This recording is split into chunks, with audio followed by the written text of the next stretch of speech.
Então, pessoal, eu estou aqui com a pergunta do Cristóvão Neto. Mestre, por que o peso do homem não entra na equação da força resultante do elevador? Né? Aqui no P264. Então, eu resolvi gravar um vídeo para explicar isso, que é a dúvida de muita gente aí, né? Por que na hora eu não coloco o peso do homem na equação, né? A gente acabou de ver o exercício aí, P264. Por que eu não boto o peso do homem na equação do elevador? Para calcular a força resultante do elevador. Porque eu tenho que escolher o meu objeto. Então, o peso, né, que eu vou usar para fazer o cálculo, ele vai depender do objeto que eu escolher. E eu escolho isolar os objetos de forma que me propicie encontrar as forças que eu quero. É livre essa escolha, né? Então, por exemplo, o que acontece? O exercício que é aqui a força normal resultante, né? Que o elevador faz em cima do carinha. O que acontece se eu crio um objeto aqui, escolho um determinado objeto, no qual ele inclui o peso do homem? É como se eu estivesse criando um objeto assim, ó. Um elevador, né? Que tem... Eu peguei tudo, então eu tenho um elevador, objeto, elevador, homem. Eu tenho um novo objeto, elevador, homem, né? Que é como se o homem agora fizesse parte do elevador. Quando eu pego isso, né, para usar também o peso do homem junto, ele vem junto com o elevador. Então eu posso, é como se eu tivesse aqui um homem de ferro aqui, né, feito de ferro, uma estátua soldada aqui, e ela faz parte do elevador, né? É um conjunto só, é uma unidade só. Então o que acontece com isso, né? Quando eu pego tudo, elevador homem, né, esse novo objeto, elevador homem, que eu resolvi escolher, não tem problema nenhum. O que acontece com a força normal que está aqui, ó? Eu tenho uma força normal aqui, né? E tem a força normal que atua no elevador, que no exercício que a gente fez, né? Como está atuando em dois objetos separados, elas não se anulam, mas agora elas vão se anular, né? Vai se anular por quê? Porque agora está atuando em cima do mesmo objeto. O objeto agora é um objeto só, elevador homem. Então ela se torna uma força interna. Igual se, por exemplo, está aqui o braço do homem, eu resolvo isolar o braço do homem. Eu corto agora o braço do homem, né? E isolo ele do corpo do homem. Então, né, vai ter uma força aqui empurrando. Aqui, quando o braço empurra o homem e quando o homem empurra o braço, né? Mas como a gente no dia a dia não faz isso, o que acontece? Isso aqui é uma força interna, aí é o mesmo objeto. E essas forças se anulam, porque agora elas passam a pertencer ao mesmo objeto, vira uma força interna, né? É o que o livro fala aí o tempo inteiro, uma força interna, a força dos átomos aqui, não tem sentido, né? Em vez de separar aqui o braço, eu posso inclusive separar os átomos, né? Pegar dois átomos aqui, aí um elétron faz uma força de repulsão para cá, o outro tem uma força eletromagnética para cá, né? Agora sim eles estão em objetos separados, mas no dia a dia, quando a gente faz o cálculo, né, a gente pega objetos macroscópicos, né? Então isso aqui desaparece aqui dentro, né? E aqui quando o braço está junto também desaparece. E aí eu pego o homem como um todo, né? Mas eu poderia pegar assim, ao nível que eu quiser, isso não importa. Da mesma forma que no exercício a gente pegou primeiro um elevador, depois pegamos o homem e eles estão separados, aí já não são mais o mesmo objeto. Então se eu junto essas duas coisas para fazer o cálculo, eu estou tomando um objeto chamado elevador ohms. E aí essa força que eu quero calcular, ela vai acabar se tornando uma força interna e vai se anular, né? Aí o que acontece, por exemplo, se citar esse cara aqui, né? Agora eu vou ter um peso total, né?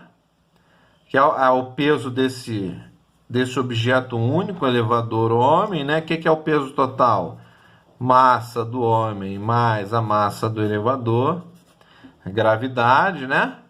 É a massa total.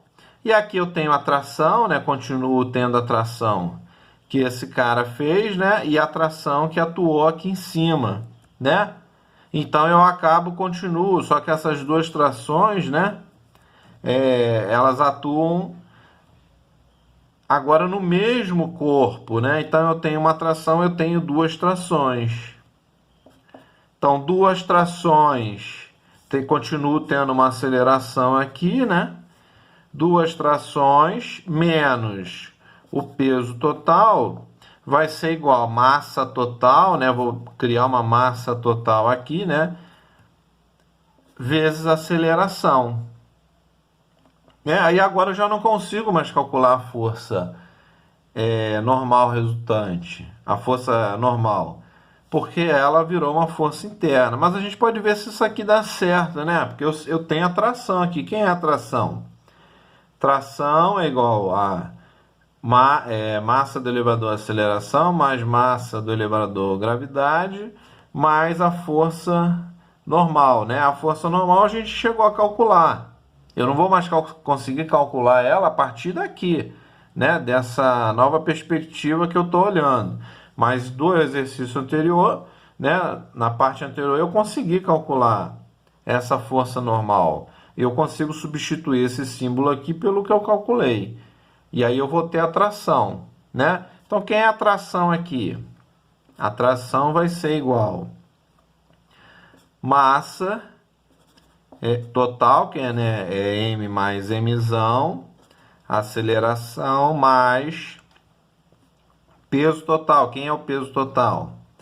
Massa mais M vezes G, né? Vou botar em evidência esse número, né? Então, isso vai ficar quanto? M mais M que multiplica A mais G. Não é isso? Dividido por 2. Essa é a minha tração, né? Olhando por essa perspectiva. Eu não consigo mais calcular a força normal, porque essa força não existe mais. É uma força interna de um objeto único, né? Mas eu consigo, por exemplo, ver essa tração, se ela bate com a tração que eu já calculei aí. Vamos ver então. Como é que fica a tração que eu já calculei? Essa aqui é a tração da nova perspectiva. Tem que ser igual a essa tração aqui. Então vamos calcular ela aqui, né? Deixa eu pegar uma outra folha. Como é que é essa tração aqui anterior? T igual Mzão A mais Mzão G mais a força normal. Quem é a força normal, né? Isso aqui eu fiz o desenho de novo que eu já tinha perdido. Já tinha jogado fora, eu peguei do vídeo e refiz mais ou menos para ficar parecido.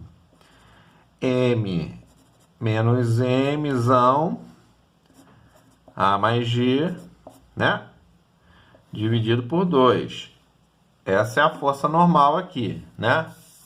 Então, vamos agora isso aqui, como é que fica? T vai ser igual 2M, né? Aqui, ó, vou botar o M para fora, né? Eu tenho 2MA, 2MA, né? Deixa eu fazer aqui. MG mais M menos M, A mais G, né? Dividido por 2, só que agora fica tudo dividido por 2. Né? Então, vamos lá. T vai ser igual ao quê? 2M, né? Que multiplica A mais G. 2M que multiplica A mais G, né? Botei o 2M em evidência. mais M menos Mzão A mais G, né? Tudo aqui dividido por 2. Mais uma vez. Agora eu vou botar em evidência esse número aqui, né? Que ele está nesses dois números aqui, vou botar ele em evidência. Então é esse número aqui em evidência, A mais G. E aí, que multiplica o quê? 2M menos, quer dizer, mais, né? Esse número aqui, né? Que é esse número? Mais M menos M. Tudo aqui dividido por 2. Então, eu vou achar que T vai ser igual, ó, 2M menos M dá M. M mais M. Então, M mais M, né? Que eu fiz aqui um menos o outro, multiplicado por A mais G. Dividido por 2. Ó, achei, ó, a mesma tensão que eu acho que eu encontro, né, calculando o elevador ômico. Claro, tinha que dar a mesma coisa. Eu só fiz uma nova abordagem, olhei ele por outra maneira, né? Mas isso não quer dizer que está errado. Só por aí eu não consigo achar a força normal. Tá bom? Então é isso aí, pessoal. Obrigado, um abraço.